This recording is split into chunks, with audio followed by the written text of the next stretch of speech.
বান্দা যদি পাহাড় সমতুল্য গুনাহ করে, একবার যদি বলে আল্লাহ আমি কি অন্যায় করেছি, ত্রুটি করেছি, ভুল করেছি মাওলা, আর জীবনেও কোনোদিন করব না, একবার যদি বলে ইয়া আইয়ুহাল্লাযীনা আমানু তুবু ইলাল্লাহি তাওবাতান নাসুহা, একবার যদি তওবায়ে নাসুহা করে নেয়, আল্লাহ বলে বান্দা শুনে নাও, আমার বান্দা তুমি কান করে শুনে নাও, তুমি জীবনে যত গুনাহ করেছো রে বান্দা, পাহাড় সমতুল্য যদি তুমি গুনাহ করে থাকো, সমুদ্রের ফেনা নেই যদি তুমি গুনাহ করে থাকো, আমি আল্লাহ আল্লাহ আমাকে একবার যদি আল্লাহ বলে তুমি চিনে নাও রে বান্দা, বলে মাবুদ গো আমি অন্যায় করেছি, ত্রুটি করেছি, ভুল করেছি মাওলা, আর জীবনেও কোনোদিন করব না, আল্লাহ বলে বান্দা রে আমি তোর জীবনের জিন্দেগির যত গুনাহ আছে রে বান্দা, আমি তোর ক্ষমা করার জন্য, তওবা চাওয়ার জন্য আমি আল্লাহ তোর সমস্ত গুনাহকে ক্ষমা করে দিলাম। জোরে বলুন সুবহানাল্লাহ। একটু বলুন তো বাবা, আমাদের সব থেকে বড় দুশমন কে? কথা কন। শয়তান। শয়তান তো আমাদেরকে প্রলোভন দিয়ে খারাপ কাজের জন্য নিয়ে চলে যায়, কিন্তু আল্লাহ কোরআনে বললেন ইয়া আইয়ুহাল্লাযীনা আমানু দুখুলু ফিস-সিলমি কাফা ওয়া লা তাত্তাবিউ খুতুওয়াতিস শাইতান ইন্নাহু লাকুম আদুব্বুম মুবিন। আল্লাহ বলে বান্দারে পুরোপুরি ইসলামের ভিতরে ঢুকে যাও, খবরদার শয়তানের ইত্তেবা করো না,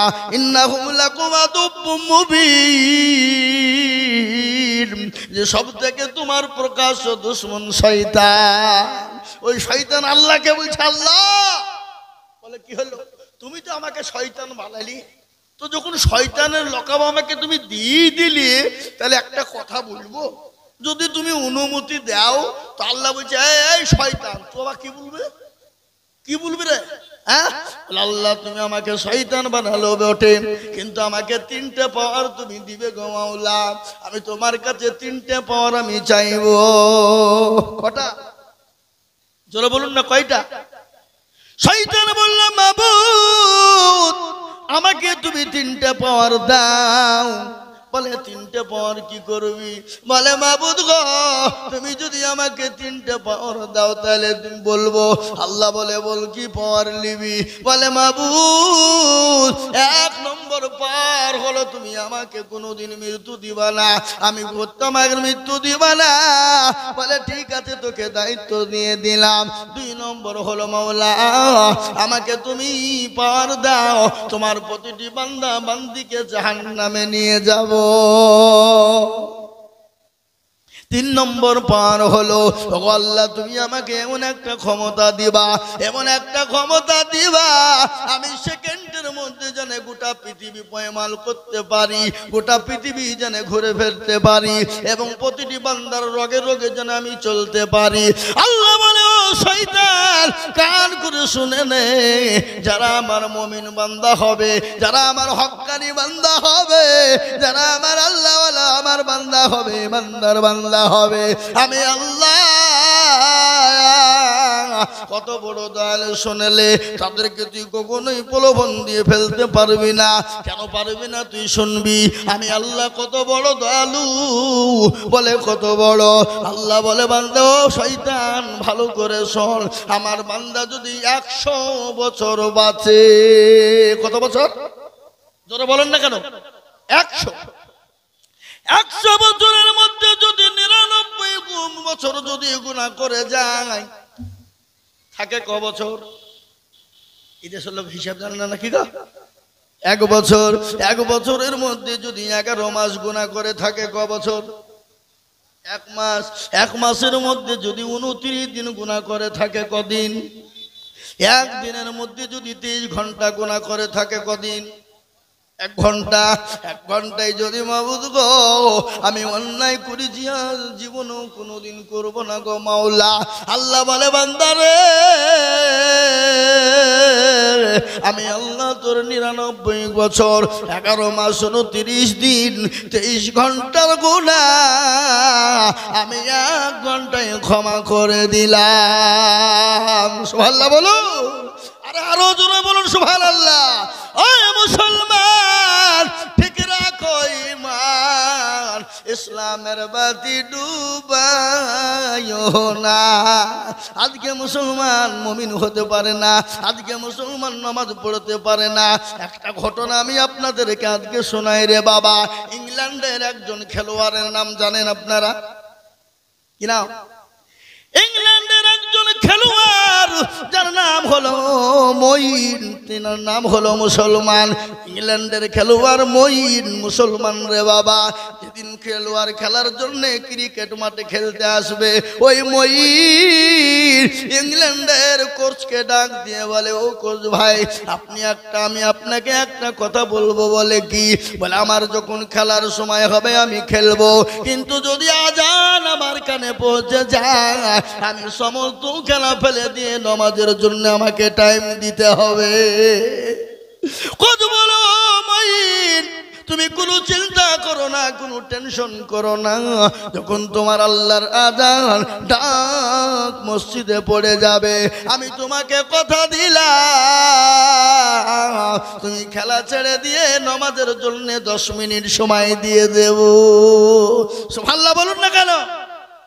এই মুসলমান, ইংল্যান্ডের খেলোয়াড় মঈন যদি বিশ্ব রেকর্ড করে খেলতে গিয়ে যদি নামাজের টাইমে ছেড়ে দিয়ে নামাজ পড়তে পারে, আপনি আমি এমন কোন দামি মানুষ, আপনি আমি এমন কোন কাজে ব্যস্ত বাবা, আল্লাহর আজান মসজিদে হয়ে যায়, হাইয়া আলাস সালাহ হাইয়া আলাল ফালাহ, এসো গো তোমরা ভালো কাজের জন্য, এসো কর ভালো কর্মের জন্য। আর আমরা মুসলমান বলি আমরা পারলাম না, ইমাম আর মুয়াজ্জিন তোরা দুজনেই চালা। ঠিক কিনা জোরে বলুন, কথা বলেন না কেন? আজকে আমাদের সমাজ, আমাদের দেশ কোথায়? আমাদের দেশের যুবকরা, বিশেষ করে এখনকার যুবকদেরকে কথা বলি, আমাদের দেশের যুবকরা প্রত্যেকটা বাড়ির ঘটনা বলছি, খালি আমার বাড়ি বাদ দিয়ে বলি নাই, প্রতিটি বাড়ির ঘটনা। আজকে ঘটনা কি ঘটছে দেখেলেন, প্রতিটি বাড়ির খুঁজলেন, আজকে প্রতিটি বাড়িতে এই মোবাইল আছে না নাই? জোরে বলুন, কথা বলেন না কেন? যার ছেলে আছে বাড়িতে তারে আছে না নাই? আছে। খালি ছেলে বলে নাই, মেয়েদের কাছেও আছে না নাই? কথা বলে না?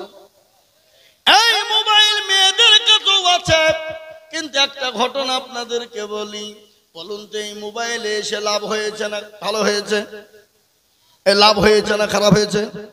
জোরে বলুন। একটাই লাভ হয়েছে। হ্যালো আইজুল হক, আপনি কোথায় আছেন? আপনি বাড়িতে না, কোথায় আছেন? বলে অমুক জায়গায়। বলে একটা ডেট নেন, ডেট লিখে নিলাম, এটাই ভালো। কিন্তু বাবা 99 গুণ তার খারাপ হয়েছে না হয় নাই? জোরে বলুন। 99 গুণ। আজকে মেয়ে খারাপ হয়ে গেল, ছেলে খারাপ হয়ে গেল, আজকে বিবি খারাপ হয়ে গেল। আজকে বিবি তো আপনার স্বামীর সঙ্গে তোলপাড় করে, বলে বড় মোবাইল যদি না দাও তোমার আমি ভাত খাবো না। বলছে না জোরে বলুন। স্বামীকে যে মোবাইল যেন উপকারে লিছে, লার পরে স্বামীকে কেরালা, বোম্বে, দিল্লি, গুজরাটে পাঠিয়ে দিয়েছে। আর পাঠিয়ে দেওয়ার পর আর এই মোবাইলে চ্যাট করে পরকীয়াতে লিপ্ত হয়ে যায়। আছে না? এই কথা বলেন না কেন? পরকীয়াতে লিপ্ত হয়ে যায়। এমন পরকীয়া আজকের মেয়েরা করছে রে বাবা। ও মুসলমান গো, স্বামী যদি বাড়িতে আসে 2 দিন 3 দিনের বেশি থাকতে দেয় না, বলে তাড়াতাড়ি যাও, অমুক দেনাটা মেটাতে হবে, অমুক ঘরটা করতে হবে। কিন্তু এটা তো আসল উদ্দেশ্য নয়। কেন? স্বামী থাকলে প্রেমিকের সঙ্গে গল্প করা হবে না। ঠিক কিনা ধরে বলুন। এই কথা বলেন না কেন? আপনাদের এদিকে সব নাই নাকি? এদিকে আছে? এ বাবা মুসলমান দরদি গো, আল্লাহওয়ালা, আজকে মোবাইলের কারণে আজ এই সমস্ত ঘটনা ঘটে যাচ্ছে। আপনার মা আমার মা, আপনার বোন আমার বোন, আপনার বিবি আমার বিবি, আজকে ঘটনা কেন্দ্র করে আজকে দেশে বিবাদ শুরু হয়ে যাচ্ছে। আজকে জেনা ব্যভিচার বেড়ে গেছে। ও মুসলমান, এই মোবাইল যদি যুবকদের কাছে থাকে, বলুন তো যুবক কোনদিন ঠিক থাকতে পারবে? কথা বলেন না কেন? কেন? তারা তো ভালো কাজ করবে না। এই মোবাইলে আরো ভালো কিছু আছে। কোরআন শিখো, কোরআন আছে না নাই? কথা বলেন। কোরআন আছে, হাদিস আছে, হাদিস পড়ো। বুখারী, মুসলিম, তিরমিজি, ইবনে মাজা, নাসাই, আবু দাউদ, কত রকমের হাদিস আছে বান্দা পড়ো, কোরআন রয়েছে কোরআন পড়ো, কিন্তু আমাদের যুবকরা কোরআন তো তারা পড়বে না। আমাদের দেশের যুবকেরা, ও যুবক একবার ভাবো কখনকার মৃত্যু হয়ে যায়। আমি আজকের ঘটনা শোনাই। আমার গদনপাড়া বাজারে, গদনপাড়া গ্রামে এই 15 দিন আগে একটা ছেলে আমার সঙ্গে আর কি করছিল, ঠাট্টা বিদ্রুপ দুজনাই আর কি করছিলাম চায়ের দোকানে বসে। কিন্তু বাবা ওই ছেলেটা 15 দিন আগে কলকাতায় গিয়েছিল কাজ করতে রে বাবা। এ দেখেন আজকে তার মৃত্যু হয়ে গেল, মাটি হয়ে গেল। আজকে বেলা 10টায় তার মাটি হলো। যুবক তরুণ নওজোয়ান রে বাবা, এই কিছুদিন হলো বিবাহ হয়েছে গদনপাড়াতে। ওই মুসলমান, কখনকার মৃত্যু হয়ে যাবে। যুবক তুমি মনে মনে করছো আমি মরবো না, না রে যুবক না, কখন তুমি মরবা তুমি নিজেও টের পাবা না। কোথায় মরবা তুমি বুঝতে পারবা না, কোন জায়গায় মরবা তুমি বুঝতে পারবা না। আজকে তুমি মনে করো যুবক বড় ভাই আছে মরবে, বাপ মরবে, দাদু দাদি মরবে, কিন্তু না না না, দাদু দাদি থেকে যায় লাঠি পুতি চলে যায়, যায় না? জোরে বলুন। ও মুসলমান, বাপ থেকে যাই ছেলে চলে যায়, এমন এরকম আছে না নাই? জোরে বলুন। বাপের কাছে ছেলের লাশ নিয়ে চলে যায়। আমি বলবো যুবক, এ দুদিনের জিন্দেগি আর নয়, আজ আছি কাল চলে যাব, কখন আছি কখন চলে যাব। এ জীবনের কোনো মূল্য নাই, জীবনের কোনো দাম নাই। তাই আমি বলবো কবরকে স্মরণ করো। আর কবর এমন একটা জায়গা, আর দুনিয়ার জমিনে আপনার এত জায়গায় মন ভরে না, বুক ভরে না, দিল ভরে না রে বাবা। কিন্তু কবর তো সংকীর্ণ জায়গা, মাত্র 2.5 হাত 3 হাত জায়গার ভিতরে না থাকবে লাইট, না থাকবে লম্প, না থাকবে বাতি, না থাকবে বিছানা, না থাকবে গাদলা, না থাকবে গদি। চিৎকার করে গলা ফাটিয়ে ফেলবো, কিন্তু একজনও সাড়া দেবে না। দেবে? এই জোরে বলুন, দেবে না? আপনাদের দেশে মানুষকে মারা গেলে সুন্দর করে সঙ্গে করে কাঁথা বালিশ ল্যাপ দিয়ে দেন নাকি? নাকি মনে হয় না? তাই আমি বলবো যুবক এখনো সময় আছে। আল্লাহু আকবার। যুবক তুমি শুনে নাও, যে যুবককে সবাই পছন্দ করে, প্রত্যেকটা নর নারী পছন্দ করে, সেই যুবককে আমার আল্লাহ পর্যন্ত পছন্দ করে। আমার আল্লাহ বলেছে যুবক যদি একবার আমার কাছে সেজদা দিয়ে দেয়, আর একজন মুরব্বী যদি আমার কাছে ৭০ বার সেজদা দেয়, আমার একবার যুবকের সেজদার তুলনায় ওই যুবকের সেজদার কোনো মূল্য না। পারলেন না? পারলেন না?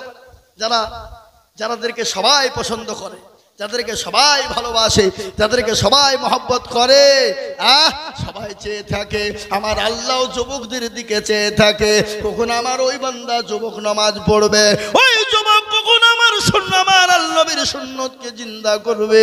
আজ একটা ঘটনা বলি মুসলমান গো, আজকে আমাদের মুখে তো দাঁড়িয়ে আছে না নাই? কথা বলেন না কেন? আমরা বুড়ো হয়ে গেছে নাকি? বুড়ো হয়ে গেছি? আমরা তো যুবক, আমরাও তো তরুণ, আমাদের কি শখ জাগে না? অবশ্যই জাগে। কিন্তু না না, নবীর সুন্নত রয়েছে, মুখে দাঁড়িয়ে আছে। ও যুবক তুমি সুন্নত রাখো, দাঁড়িয়ে রাখো, নামাজ পড়বা, আল্লাহর কাছে হাত তোলার প্রয়োজন হবে না রে যুবক। একবার আল্লাহর দিকে চেয়ে দেখবা ও যুবক, আমার আল্লাহ তোমার উপর খুশি হয়ে যাবে। যুবক রে, তুমি নামাজ পড়ো, মসজিদের দিকে এগিয়ে যাও, আল্লাহ রাস্তায় তুমি নামাজের জন্য এগিয়ে যাও, দিনের স্বার্থে তুমি কাজের জন্য বেরিয়ে যাও। আল্লাহ বলে যুবক, তুমি যদি 2 রাকাত ফজরের নামাজ যদি মসজিদে আদায় করে নিতে পারো রে যুবক, ও যুবক, নামাজ পড়ে তুমি যদি রাস্তায় বেরিয়ে যাও, আল্লাহ বলে যুবক, রুজি বলে তোমাকে চিন্তা করতে হবে না, খেতে পাবো না বলে চিন্তা করতে হবে না, আমি আল্লাহ আমি তোমাকে রুজিতে ভরপুর করে দেব। রুজির মালিক কে? জোরে বলুন না কে? আল্লাহ। রুজির মালিক হলো আল্লাহ। ও মুসলমান যুবকেরা, আজকে আমাদের দেশের যুবকেরা, তরুণেরা, নওজোয়ানেরা, আজকে তারা মনে মনে করে দাঁড়িয়ে রাখলে বুড়ো হয়ে যাব, মেয়েতে পছন্দ করবে না, মেয়ে হয়তো আমাদেরকে বিবাহ করবে না। অনেকে মনে ভাবে না জোরে বলুন, ভালো বউ পাবো না, সুন্দরী বউ পাবো না। এ মুসলমান শোনে না, আমি আপনাদেরকে শুনিয়ে দিই ঘটনা। কি বলবো না ও মুসলমান, আজকে আমাদের ছেলেরা সুন্দরী মেয়েকে বিবাহ করার জন্য চুলে কাটিং দেয়, রোলান্ডো কাটিং। কি কাটিং? কথা কই না, রোলান্ডো কাটিং, মেশি কাটিং দেয়, আর সিগারেট নিয়ে বুকে মুখে হাত দিয়ে টানে, আর মেয়ে ছেলের দিকে তল চোখে তাকিয়ে দেখে, আর মনে মনে ভাবে এই যদি আমার সঙ্গের সাথে হতো আমার জীবনটা বরবাদ হয়ে যেত, আমার জীবনটা হয়তো শূন্য হয়ে যেত। কিন্তু আল্লাহ ডাক দিয়ে বলে, যুবক, ওই রোলান্ডো মেশি চুল না কেটে সিগারেট না টেনে আমার কাছে তুমি চাও, আর আমার কাছে মাথাটা নত করে দাও, আমি আল্লাহ তোমাকে তার থেকে সুন্দরী রমণী দিয়ে দেব। সুবহানাল্লাহ বলুন। তার কারণ কি জানেন? একজন সাহাবা যার নাম হলো সাদ রাদিয়াল্লাহু তাআলা আনহু, নবীর একজন সাহাবা। সুবহানাল্লাহ, সুবহানাল্লাহি ওয়া বিহামদিহি, সুবহানাল্লাহিল আযীম। শুনলেন ভালো করে? নবীর একজন সাহাবা যার নাম হলো সাদ। কি নাম জোরে বলুন? সাদ। দেখতে ভালো না, কালো কিচ্ছিত, দেখতে ভালো না, কেউ তার দিকে চেয়ে তাকায় না। আল্লাহ রসুলের কাছে গেলেন, আল্লাহ রসুল বলে, সাদ গো, বলে ইয়া রাসূলুল্লাহ বলুন। আল্লাহ রসুল বলে, সাদ তুমি কেমন আছো? নবীজি জিজ্ঞাসা করছেন কাকে? হযরতে সাদকে। বলে তুমি কেমন আছো? হযরতে সাদের বুকটা ভরে গেল আনন্দে আত্মহারা, ও নিজে কি বলবে ঠিক পায় না।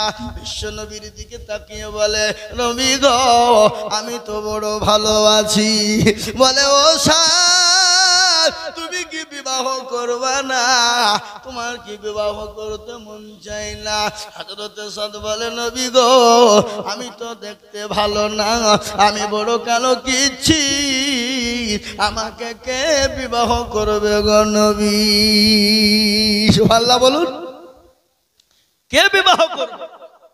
যুবকেরা, এই যে আজকে যারা তোমরা হেন মনতাই ভোগ, আজকে মনে মনে করছো দাড়ি রাখলে নামাজ হবে না, নামাজ পড়লে নামাজ হবে না, মেয়ে ভালো পাওয়া যাবে না, দাড়ি রাখলে মেয়ে ভালো হবে না, টুপি রাখলে হয়তো তালিবান মার্কা লোক বলে তোমাকে বিবাহ করতে চাইবে না। ও মুসলমান, আর অনেক যুবক আছে, অনেক জনা বলে, হুজুর জানেন আমার বিবি কিন্তু বড় পরজগার। অনেক জনা বলে আমাদেরকে, বলে হুজুর জানেন আমার বিবি বড় পরজগার, আমার বিবি বড় দিনদার, আমার বিবি খালি কোরআন পড়ে আর তাহাজ্জুদের নামাজও কোনোদিন কাজা করে না। এরকম বলে আমাদেরকে। দেবজি তাহলে ভাই, আপনার বিবি তো নামাজ পড়ে? বলে হ্যাঁ। পরজগার? বলে হ্যাঁ। দিনদার? বলে হ্যাঁ। কোরআন পড়ে? বলে হ্যাঁ পড়ে। তাহাজ্জুদ পড়ে? বলে হ্যাঁ। তো ভাই গো, তোমার মুখে কেন তুমি দাঁড়িয়ে রাখো নাই বলো? বলে হুজুর আমার বউ বলেছে যদি তুমি দাঁড়িয়ে রাখো তো তোমার ভাত খাবো না। বুঝতে পারলেন না আমার কথাটা? তার মানে পাকা মিথ্যা কথা। ওর জীবনেও কোরআন খুলে দেখে না, জীবনেও ওর নামাজ পড়ে না। কি বুঝেন আপনারা বলুন? যদি বউ যদি তাহাজ্জুদ গুজারনেওয়ালা নারী হয়, মেয়ে যদি তাহাজ্জুদ পড়নেওয়ালা মহিলা হয়, তাহাজ্জুদ কোরআন তেলাওয়াত করনেওয়ালা মহিলা হয়, যদি 5 ওয়াক্ত নামাজি হয়, ও জীবনেও কোনোদিন স্বামী দাঁড়িয়ে রাখতে দিবে না। এটা হবে না। কি বুঝেন আপনারা বলুন? বিবি আনন্দ করে যত্নের সাথে বলবে, প্রাণের স্বামী, ওগো স্বামী, আল্লাহর দিন বড়, আল্লাহ বড়, আল্লাহ রসুলের হুকুম না মেনে নবীর সুন্নতকে জিন্দা করুন, দাঁড়িয়ে রেখে দিন। বিবি তো আপনাকে আদরের সঙ্গে সুনামের সঙ্গে রাখতে বলবে। আর যারা বলে আমার বিবি নামাজ পড়ে, কোরআন পড়ে, তাহাজ্জুদ পড়ে, দাঁড়িয়ে রাখতে আমাকে দেয় না, এটা মিথ্যা কথা। তার বিবি মনে হয় পশ্চিম কোনোদিন চিনে না। কথা বলছেন না কেন? হ্যাঁ, এই মুসলমান দরদি হযরতে সাদকে নবীজি বললেন, সাদকে তুমি বিবাহ করবা না। নবী বললেন, নবীজি বললেন, ইয়া রাসূলুল্লাহ আমাকে কে বিয়ে করবে? আল্লাহ রাসূল বললেন, সাদ বলো তুমি বিবাহ করবে কিনা? বলে, ইয়া রাসূলুল্লাহ কার না মন চায় বিবাহ করতে? হযরতে সাদ চুপ হয়ে গেল। বিশ্বনবী বুঝতে পেরেছেন হযরতে সাদের বিবাহতে মত আছে। কি আছে তোরা বলুন? মত আছে, চুপ থাকা মানে কি? চাচা ভাতিজাকে বলছে বিয়ে করবি নাকি? বেটা বাপ বলছে বিয়ে করবি নাকি? তার মানে কি? তার মানে কাজ নিয়েছে নাকি? তার মানে বুঝতে পেরেছে বিবাহ করবে মানে চুপ।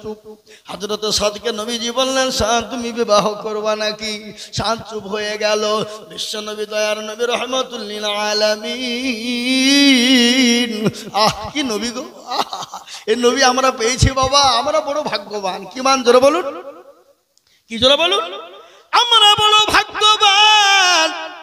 আপনারা জানেন পৃথিবীতে যত মানুষ দুনিয়ার জমিনে এসেছিল, এসেছে, আগামীতেও আসবে, কিন্তু আপনারা জানেন একটাই মানুষ 63 বছর জিন্দেগিতে বেঁচে ছিলেন, যিনি জীবনেও কোনোদিন মিথ্যা কথা বলেন না। তিনি কে? একটু জোরে বলুন। এটা জোরে বলতে আপনাদের অসুবিধা হয়েছে নাকি?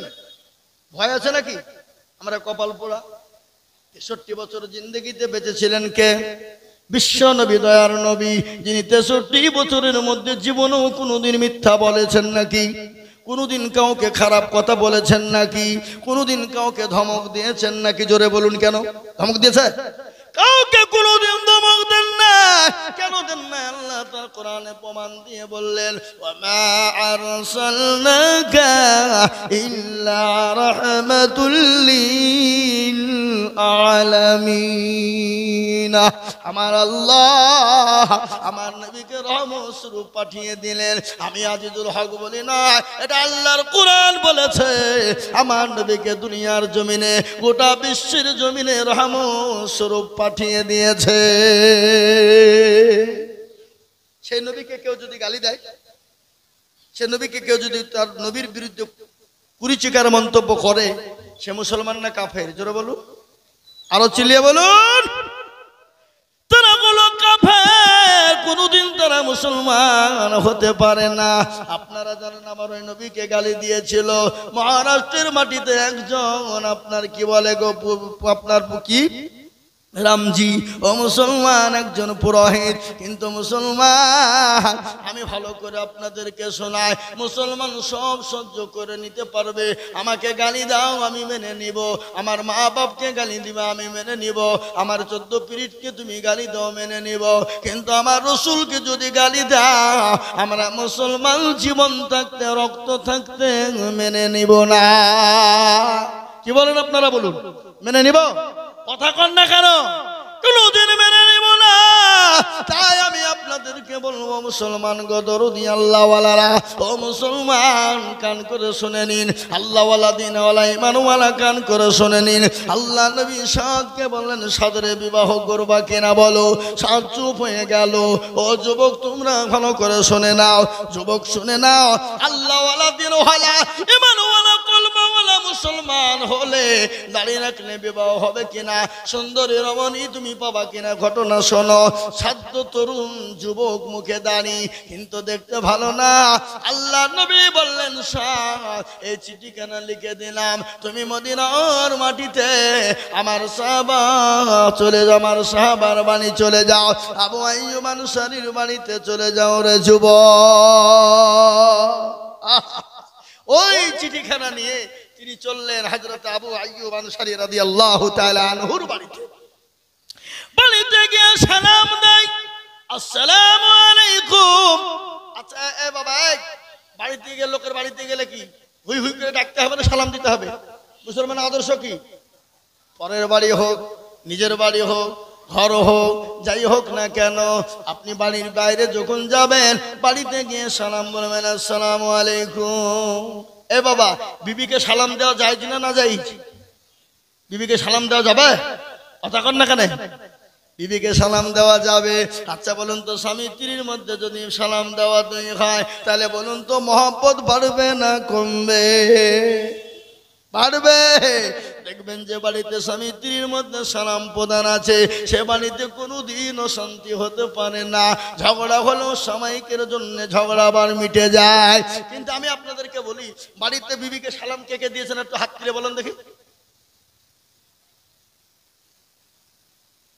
একজন, দুজন, 2-3 জন দেখছি এতগুলা মানুষের মধ্যে। এই তুমি হাতখান তুললে মানে মাঝে মাঝে দাও, মাঝে মাঝে দাও না নাকি? তার মানে আল্লাহ, তোরা হাত তুললি কেন? তোরা আবার বিয়ে করিস নাকি? পুচকে হাত তুলেছে, ও তো বিয়ে করবে নাকি? নাকি বুঝলেন আপনারা? ও মুসলমান দরদি, সালাম দেবেন আজ থেকে ইনশাল্লাহ, নিয়াত করুন বাড়ি থেকে সালাম দেবেন, চোখ বুঝে দিয়ে দিবেন। প্রথমে একটু বাধা বাধা লাগবে নাকি? বিবি একটু মুচকি হাসবে, বলে হারে মিনসি আবার মলবি হইলো কবে রে, ওই 1 দিন 2 দিন বুঝবে। তারপরে কিন্তু যখন চালু হয়ে যাবে দেখবেন স্বামী স্ত্রীর মধ্যে ভালোবাসা বেড়ে যাবে, স্বামী স্ত্রীর মধ্যে ভালোবাসা বেড়ে যাবে। আর যে বাড়িতে স্বামী স্ত্রীর মধ্যে ভালোবাসা বেড়ে যাবে, মহব্বত জন্ম হবে, সে বাড়িতে আল্লাহর রহমত বর্ষণ হবে। ঠিক কিনা জোরে বলুন, ঠিক কিনা জোরে বলুন। ও মুসলমান দরদি, দরদি গো, কান করে শুনে নিন। আপনারা চিল্লাইতে ভয় পাচ্ছেন, গলা ব্যথা হয়ে যাবে বলি। আমি আইজুল হক, চাপড়া, ওই নদিয়া চাপড়ায় দিনের বেলায় 2.5 ঘন্টা বক্তব্য করে হয়েছি। ক ঘন্টা? 2.5 ঘন্টা। 1:30টায় উঠেছি, একবারে 4টেতে নেমেছি। বক্তব্য করি, আর কেবল নয় তাড়াতাড়ি টাকা দাও, পালাবো আমি। টাকা চাই নিয়েছি, কিন্তু ওনার একটু দেরি করতো, বুঝলেন না? যদি দেরি হইলে আমি এখানে পৌঁছাতে পারতো না। আমি আকাবি করে দৌড়ে বেড়েছে টাকার লেগে, তাতে দাও তাতে দাও। পকেটে 2 মিনিট ভরিলে একবারে টানছে গাড়ি। বাবা কোথায় চাপড়া, ওখানে 4:20 বাজছে, ছুটছি গাড়ি নিয়ে। বাইচান্স যদি জালসা ধনিরামপুরে যদি না ধরতে পারি, তাহলে তো আমাকে এই এলাকায় আসলে তো ঠ্যাংটুং ভাঙিয়ে ফেলবে নাকি? ফেলবে না, ফেলবে না, ভাই বলবে ধরলি আই জালসা নিয়ে দিলে আসেনি। কথা খেলাপ করে ফেলেছে। এ বাবুজি, বুঝতে পারলেন না? আল্লাহওয়ালা আজকে যারা ভালোবাসা মহব্বত করছে, কালকে তারা বাসলিয়ে পিটবে, পিটবে না? বলবি মনে হয় অন্য জায়গায় বেশি টাকা পেয়েছে রে, আমাদের জালসা ফেলি দিয়ে পালিয়ে গেছে, ধরে নিয়ে চল বাড়িতে, চল কোধুম পাড়ায় চল। আর কোধুম পাড়াতে গিয়ে খালি নাম করতে হবে যে আইজুল মৌলবীর বাড়ি কোনটা, 1000 জন নিয়ে যে দেখিয়ে দিবে, দেখো বাড়িটা, যাও যাও, খুঁজেও বের করতে হবে না, ঠিক পেয়ে যাবে। মুসলমান দরদি, আল্লাহওয়ালা কান করে শুনেলেন, 7টি ঠিকানা নিয়ে গিয়ে বাড়িতে বললেন আসসালামু আলাইকুম। বাড়ির মান ভিতর থেকে আওয়াজ এলো, ওয়ালাইকুম আসসালাম। আজকে ওয়ালাইকুম আসসালাম আমাদের ভিতরে অনেকেই জানে না, কি বুঝছেন আপনারা বলেন? অনেকেই জানে। আমি অনেক এলাকা দিয়েছি আসসালামু আলাইকুম, ও বললো নুঙ্গিকে এরকম করে পিঞ্ছা রয়েছে, ও বলছে সালাম আলাইকুম। আমি সালাম দিলাম, উত্তরটা দেও না, না হতো ঠিক দিয়েছি, কিন্তু বলে আমি যাবো না, তাই তো বললে তুমি, বলে না ঠিকই দিয়েছি। ও স্বীকার করবে না যে ভুল বলেছি। কি বুঝলেন না? মান সম্মানের ব্যাপার। হে মুসলমান, এখানে মান সম্মানের কোনো ব্যাপার নাই।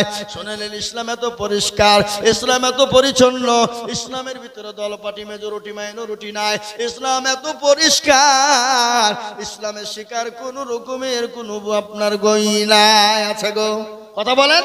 আজকে আমাদের অনেকেই নামাজ পড়ে কিন্তু লজ্জায় শিখে না, কি বুঝছেন আপনারা বলুন? বুড়ি হয়ে গেছি, আর কি মাথায় ঢুকবে? এ বাবা, মাদ্রাসায় বলে নাই, তাবলীগ জামাতে চলে যান, নামাজ শিখে নেবেন, কোরআন শিখবেন, তেলাওয়াত শিখবেন, জিকির শিখবেন, কি করে নামাজ পড়তে হবে, কি করে নামাজে দাঁড়াতে হবে, কোন জায়গায় নামাজ পড়তে হবে, কিভাবে নামাজ পড়বে, সূরা পড়বে, দুরূদ শরীফ পড়বা। তাবলীগ জামাতে গেলে এগুলা শেখা যায়। জোরে বলুন ঠিক কিনা? মুরব্বীদের জন্য তাবলীগের জামাত, আর আপনার ছোট বাচ্চাদের জন্য, যুবকদের জন্য হলো মাদ্রাসা। ও মুসলমান গো, ও দরদি, আজকে আমাদের দেশের অনেক বাবাজিরা নামাজ পড়ে 15 বছর 20 বছর হয়ে গেছে বাবা, কিন্তু নামাজ ঠিক করে জানে না। কি বুঝছেন আপনারা বলুন? আমি আর আগে বলিনি, আজকে আমাদের দেশের অনেক চাচা আছে, অনেক মুরব্বী, অনেক দাদু আছে, 20 বছর ধরে নামাজ পড়ার তাহাজ্জুদ জানে না, দুরূদ শরীফ জানে না, দোয়া কুনুত জানে না, দোয়া মাসুরা জানে না, দোয়া সানা জানে না, ইন্না তাইনা কুল দেখা যায় তার মধ্যেও 20টা ভুল। ঠিক না ভাই? ঠিক বলুন, কথা কই না? আছে না নাই? এরা জীবনও শিখে না, শিখার চেষ্টাও করে না। ইমামকে বলে না, হুজুর গো আপনি তো আমাদের ইমাম, একটু কোরআনটা ঠিক করে দেন, সূরা গানা ঠিক করে দেন। কেন বলে না? ইমামের কাছে যদি ইমাম ভুল ধরে ফেলে, তাহলে ইমামের কাছে মুরুলিয়ার মাতাব্বরি চলবে না। কি বুঝেন আপনারা বলুন? ইমামের মাথার উপর মুখ তুলে কথা বলতে পারবে না। কেন? দেখছি বেশি কায়দা করতে গেলে মৌলবি বলে ফেলবে, নামাজ জানে না, আবার ফুটিয়ে মারে জামার সামনে, বলবে না, বলবে না। আর আমাদের দেশের ইমাম সাহেবরাও জীবনে কোনোদিন কাউকে বলে না হুজুর বসেন, বলে কে নেই নামাজটা ঠিক করে দিই, কোরআনটা ঠিক করে দিই। আজকে আমি আপনাদেরকে বলে দিই, নামাজ পড়ুন। কোরআন যদি আপনি না পড়তে পারেন, নামাজ যদি আপনার শুদ্ধ হবে না, সূরা যদি ঠিক না থাকে শুদ্ধ হবে না। আজকে আমাদের দেশের অনেক যুবকেরা নামাজ পড়ে কিন্তু কোরআন পড়তে পারে না, কিন্তু ফতোয়াবাজি করে। করে কিনা জোরে বলুন? কথা কয় না? দেখেন নাই নাকি? আচ্ছা, কোরআন পড়তে পারে না, যদি বলে সূরা ফাতিহাটা পড়ো, আল্লাহু আকবার, সূরা পড়তে ফাতিহা পড়তে গিয়ে দাঁত পর্যন্ত ভেঙে ফেলে। কিন্তু হাদিসের আপনার দলিল দিয়ে বলে এই করো ওই করো অমুক করো, ফতোয়াবাজি করে। কই বলেন আপনারা? এরকম লোক আছে না? এরকম যুবক আছে না? জোরে বলুন। ওই মুসলমান দরদি, তাই আমি আপনাদেরকে বলবো, ইমাম সাহেবরাও কোনোদিন কোনো মুসল্লিকে বলে না চাচা গো একটু কোরআনটা পড়ুন, নামাজ